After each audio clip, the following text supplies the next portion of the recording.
Welcome to the O'Malley podcast show. What we will talk about, no one will know. So sit down and relax and learn some awesome facts. It's the Talk to O'Malley podcast show. With me. So welcome to the Talk to O'Malley podcast. I'm Tom. This is our first one today, and I thought I'd bring on a very special guest, Beverley Poole, business builder, as everybody knows her on LinkedIn. Yeah.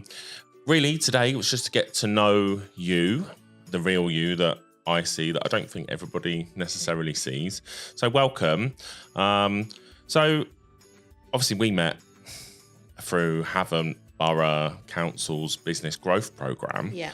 And I really appreciated that. But from the benefit that I've got from having done that programme, I've seen a different Beverley. And so where does it all start? How did that programme build? Well, just to say thank you very much for inviting me to come and talk to you today. It took me an hour to get here because of there's 3 cruise ships just tipped out. So thank you for your patience. Very well. Where did it all start? So the programme that I was running when I met you was very much something that I've honed over the last lot of years. And I pulled it together because most of the growth programmes that you actually see online are finance, where can you get some, let's look at your business plan, etc., etc. What I've done is to make it personal. So by sitting in a room with a bunch of people, being able to look at their individual businesses, I can hone in quite quickly because of my experience, and I think that's what you saw. Yeah, 100%. Yeah. I think I didn't know what I was signing up for. Yeah. I'd met Natalie and once, then I'd seen something on her LinkedIn and I'm like, oh, haven't, I'm local. I could probably benefit from that. Yeah. And then I messaged you and I remember very clearly your voicemail. Hi, Tom, blah, blah, blah, blah, blah, blah, blah. And thinking, oh, she sounds really nice, actually. So, and then I came on and I just remember thinking, I didn't know I really didn't have no idea what to expect. There was a very big mix in the group. Yeah. Mixed abilities, big businesses, small businesses, startups like myself. Yes. And at that point in January, when I first came over, I'd been out on my own for 3 months. Yeah. And, looking at, I didn't even have this branding. Well, we can't mention the other branding, Don't can we? mention the branding, Tom. They'll get me in trouble. But I didn't know where to start. And I think from what we did, it really helped me. So I can see the benefit massively. I just want everybody else to see the benefit of what Beverley can do. Well, I think there's something that I'll just put in there actually, which is my industry went through a lot of changes just before lockdown. I'm now seeing a lot of companies that haven't really had a lot of good support. So I would say at one point that my industry was very broken.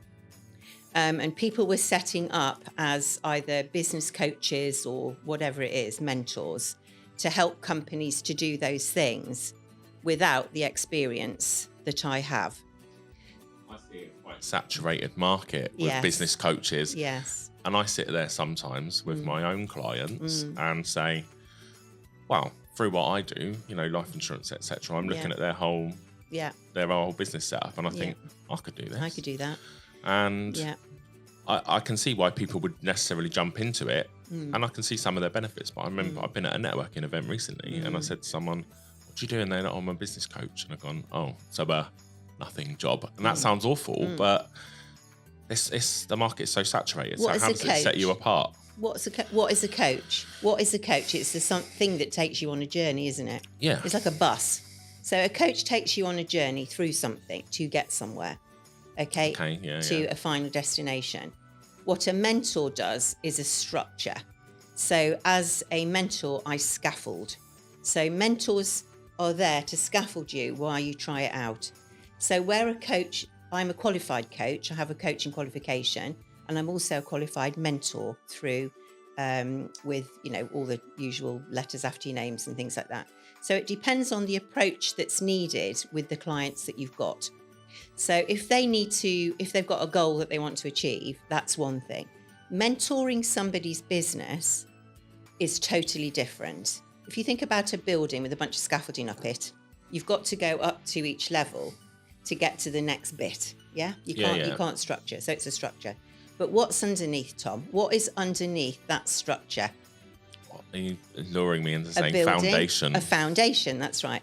So my role as a business mentor is to scaffold people's ideas and give them the opportunity to put in place those ground structures, roots, and then to build it up. And would you say that's fairly standard across any business, that scaffolding and foundation? Okay, so let's say the room that you were in, where we got sizable companies, 6 million turnover, and fresh startup businesses, or even pre-startup, one of them in the room, really, because she hadn't really shaped it all up.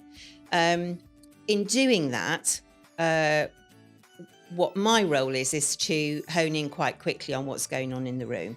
So for our £6 million company, if you think about their business as a house, it's got lots of rooms in it, and they've got staff, they've got marketing. Is there lots of rooms that might need fire protection? Yeah, exactly. Is that what you're trying to hint at? Yeah. And that's the one. Yeah. And give him a shout out, eh? And so they have to go into each of those rooms every single day, but it's not where they live. It's an entity. So your business is an entity. It's got lots of different things you've got to do. But even if you're a pre-startup or you're a startup, you've still got to go into all those rooms every day. So you've still got to go in your finance, still got to look at your marketing, But what people do is, at this early stage, is they get very hung up on all of those things and they haven't got their time organised. I can relate to that. Yeah, in place. So I always say to people, if you've got 8 hours in a day, don't think of it as being time management. Think of it as managing the hours of your day. You've got 8 rooms and you've got 8 hours and you've got 3 proposals to write, 6 appointments to make. You've got to put all that in there, yeah? You're giving me a headache just thinking about that. Yeah, exactly. So that's my job. So what I do is to help everybody to understand the importance of all those things. So example would be aligning your sales and marketing. Your marketing feeds your sales. A simple thing like a contact form with 3 things that you offer on it, so somebody can tick something, takes somebody straight into your sales funnel. With the arrival of AI agents in your business mailing, things like that, we've got a great opportunity here to enable companies to really hone in on what they're doing with their marketing. I mean, you're quite good at the tech, from what I noticed. Yeah. Do you want to talk about tech? I mean, not massively, but I mean, the tech in terms of marketing and sales funnels and everything that you would teach. So, if the people listening are thinking, what can I get out of this? Yeah. I suppose for me, I'd worked in sales for 10 years before, and probably nearly 20 years before I went out doing this. I'd been in life insurance for 10 years. Yeah. Just reminding people that I do actually sell life insurance. So I'm not just a full-time networker. But I knew the strategy. I knew the basis of the model. And I knew, like you would say, the foundation. What I didn't get was the scaffolding side of things. So I had when I first went out on my own, I thought, how am I going to get my leads? How am I going to do this? So I started cold calling because I knew it worked. Yeah. Didn't have the resource to put ads out or do anything else. And then I discovered networking. Then I discovered. So I guess what I'm saying is, what tech is available to startups like myself at that point, until you've built enough income that you can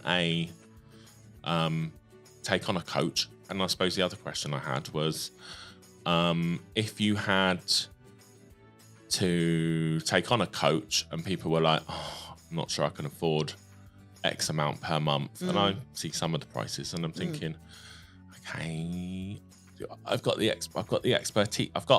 I feel like I've got the knowledge. And I think probably a lot of people who I would know who would be watching this would be thinking, how do I justify the cost of a coach? Okay.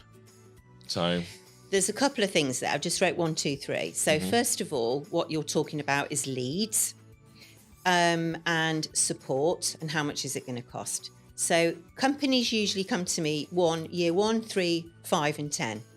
And every business is the same. In the first year, it's an idea. It's not a business. It's just you shaping it all up to see what it does. So like you go out networking, you do all that stuff, you come back, you go, whoa, I haven't done any business this week, because I've been out networking. But what you're doing is you're developing your idea and then talking to other people about your job and what you do.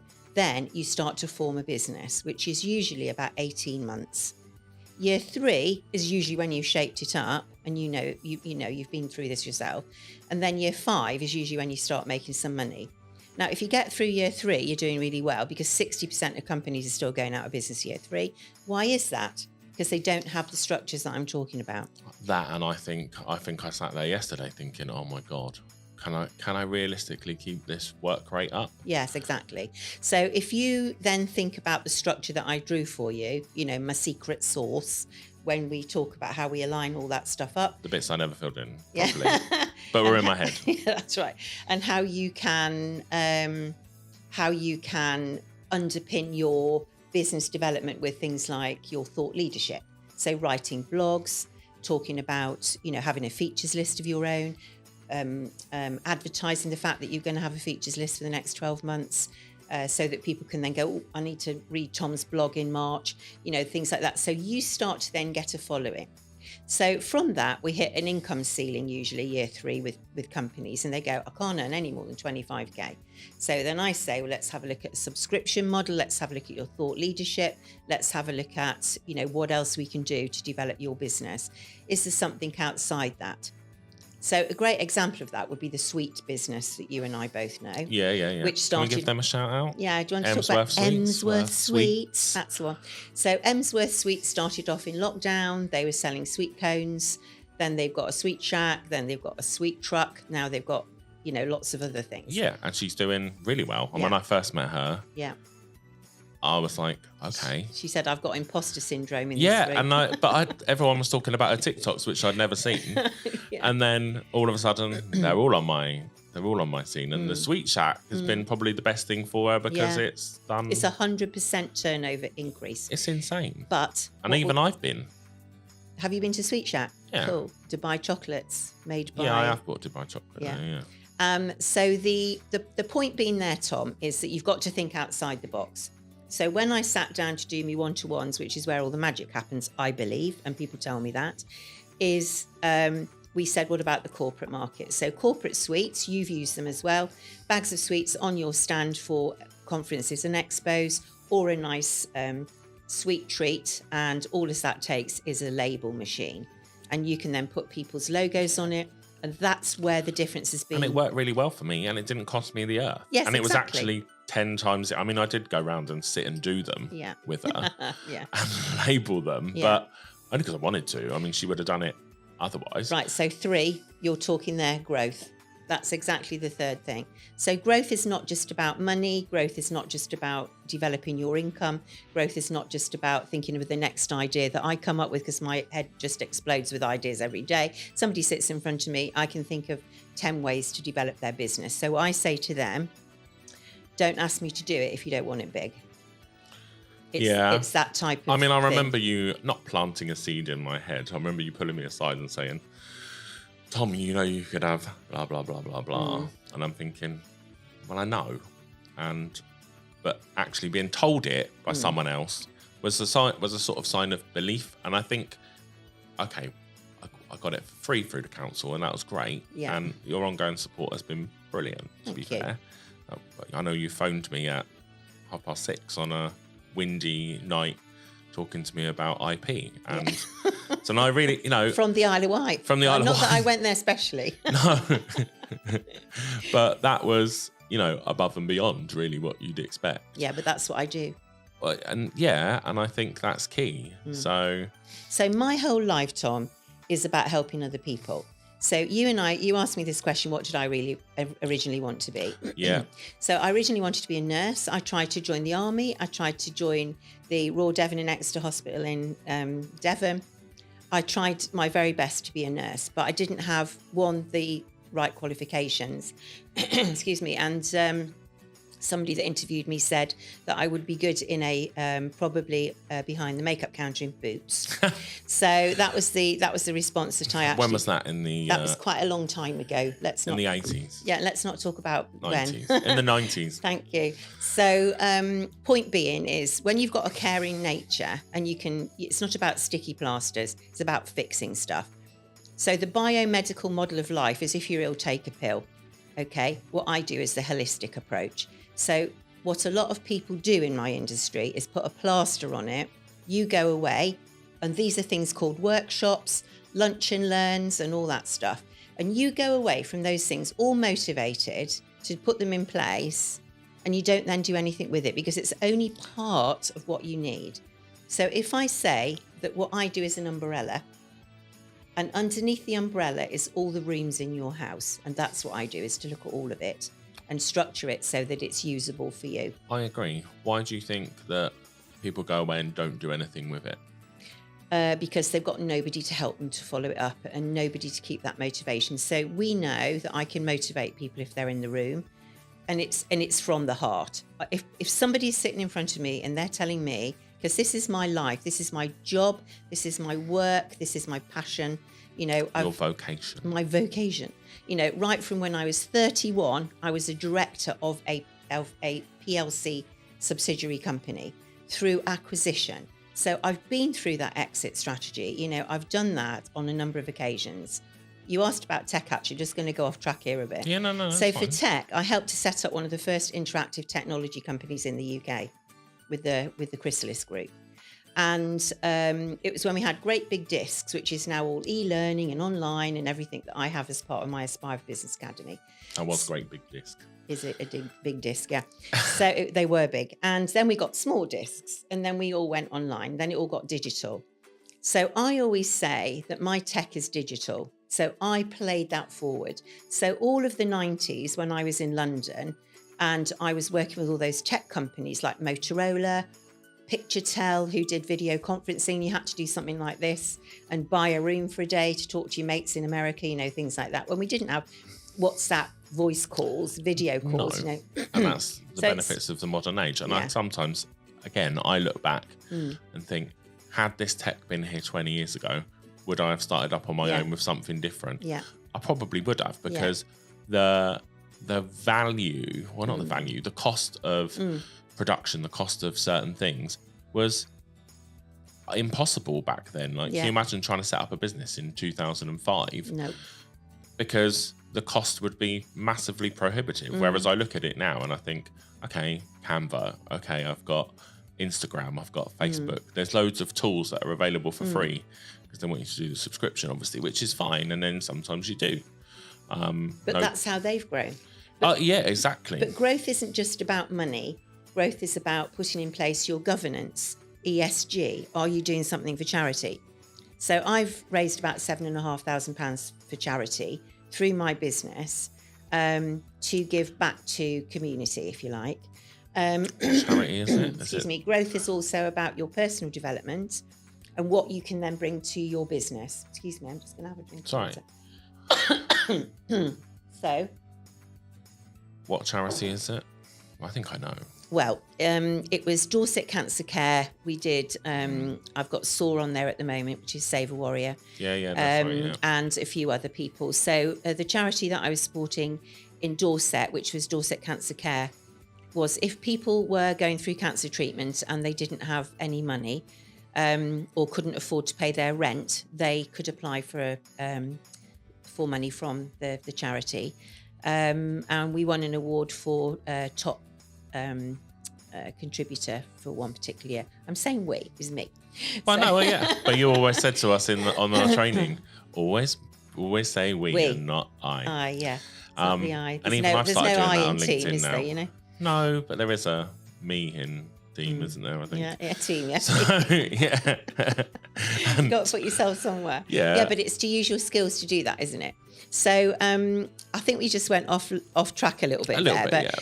The tech stuff, that's what we sort of were talking about. So I'm very into looking at ways that you can improve your processes and things like that. So improving your processes could be an automated system once you've done your initial call, Tom. Then you send something out that's automated, and then you don't have to do all your, I am your guilty. paperwork. Yeah. I am very guilty of having a CRM system and not using it, and still doing everything manually, because I get to a point where I think, oh no, to put it all on there and then do it is going to be almost impossible. And I stick with Google, and I stick with like an email and a phone. Some of these contacts I just have in my phone. Yeah. And then I look at them and think, who was that? We change these things. So we just said about year 1, 18 months, and year 3, you will change those procedures throughout that time, and you've had somebody helping with marketing, and I am my own worst enemy sometimes in trying to do too much for everybody. So at the moment, I've probably got in my portfolio about 40 companies that I will be talking to over the next 6 months. And the cost element, which is what you were just saying, is, at the moment, some of those are funded through local government, but other people are my private clients. And what I've hoped to have done by the Business Builder brand is to be able to enable everybody to access that. And I'm not here to sell anything, so if it's a newer company, I know that they don't have that much, but I do know that it costs £3 to buy a coffee. And if you've got £3 to buy a coffee and you give £3 to a charity every month, do you know what I mean? And you do that or you pay £3 every day for your lunch on your way to work. There is the opportunity for even smaller companies to work with me, where I get quite a lot of, my reward is when I see the end result. So 39% increase in income, 5 new employees, talent program in place, all of those things, so that companies can actually start to grow. So when you look at insurance and you get excited about what you can actually provide, I get really excited about what I can provide, because I can see the end goal. I do get excited, and I think sometimes my excitement is probably a bit too much for the client, and I think that's probably my downfall. And then they probably think, oh, he's a bit intense. I don't think it's intense. I think you want to do a good job, Oh yeah, 100%. I want to do a good job. And you bring your personality to it, don't you? And all things like that. So. Yeah, and I think, again, we had this conversation before we came on about perception, and like if I asked somebody who is Beverley Poole, what would you want them to say, and what do you think they would say, I guess? Well, I put this on LinkedIn the other day as a poll. I said, what do I do? And I gave 5 examples, because somebody said to me, what exactly do you do? I did the same thing. Yes. And it's like, I am a strategist. I look at the strategy of everything, it doesn't mean I overthink, but my mind is developed into business through working in recruitment, in training, working across industries, local authorities, the government. I worked on a project for 12 months with the Department for Education. I lectured for 10 years. I've had 126 students in my care. So each one of those people is a little business, and it's the strategy of each. So with students, I had 100% success rate in exams. And then somebody said to me, how did you do that? I said, because I treated them all like an individual, like a business. So what's their needs? That's the umbrella. And then I've got a toolbox underneath there, which I then go in and say, what do I know about that industry, and how can I help that particular company? So it just depends who's sitting in front of you, doesn't it? But you want to do a good job for people. Yeah, 100%. So what's next for Beverley Poole Business Builder? So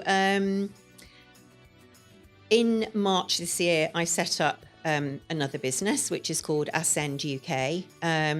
That's on the back of a company that I was working with in China for the last 2 years, who provide or who find schools, private schools, for international students. So there are 3 directors in the new business on the back of that, because we had changes in legislation for students coming to the UK. That they had to stay with the UK national family, so that they got the cultural benefit from that. Yep. So the Ascend UK is a guardianship and education support company. And I'm just writing training for that, which is about ages and stages of children, so that I can then help schools, people that work with young people, families, whatever it is, to have the right information to support those children. So they have an Exeat weekend, which is once a month, where school closes. They have to go and stay with their guardian. Sometimes they stay for half term. So that's my role, is to find guardians for international students. Aspire for Business will continue as is, but we'll have some changes in January to be more board focused. So to work with a company to make a difference, you need to start at the top down. Yeah. You need to look at the brand. You need to look at the brand buy-in from the staff, employee engagement programs, talent programs, and the big one that we've got at the minute, which is skills.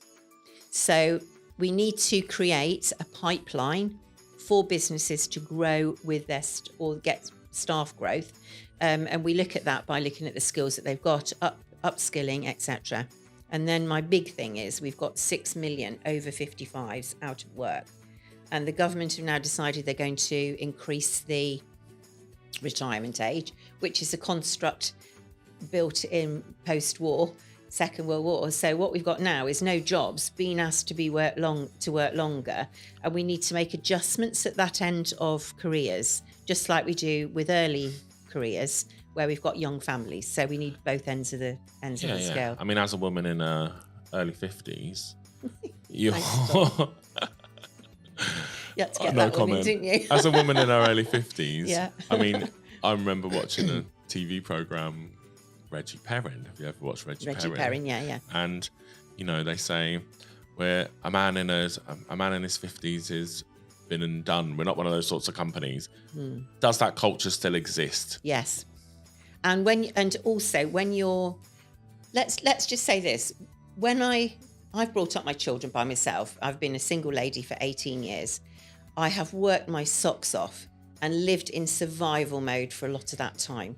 So not financially, but a survival mode in military operations 7 days a week with the girls. So both of them are accomplished and both are doing really well. So, you know, did my job right. But in that 10 years, I went back to university. I did 2 degrees. I did postgraduate in lifelong learning, which is, you know, sort of a key thing now with skills.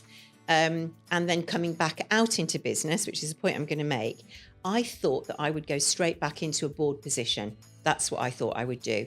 Brought up my children. They don't need me to hold their jumpers in the swimming pool anymore. I am now going back into business, which is what I enjoy. What I found was that there was a massive hole in business where people weren't networking, you know, together. So now we have network opportunities that have changed since 2018 when I came back into business.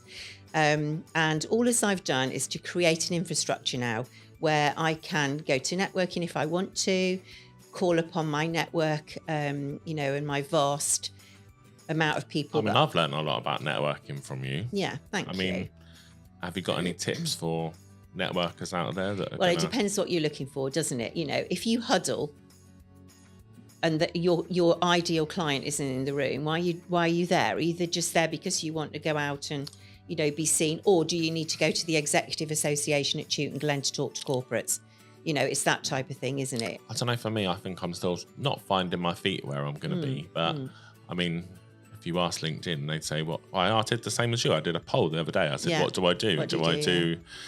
Do I sell life insurance to limited companies, or do I?" Am I a full-time networker or am I a full-time comedian? And I think most people thought I was the last two.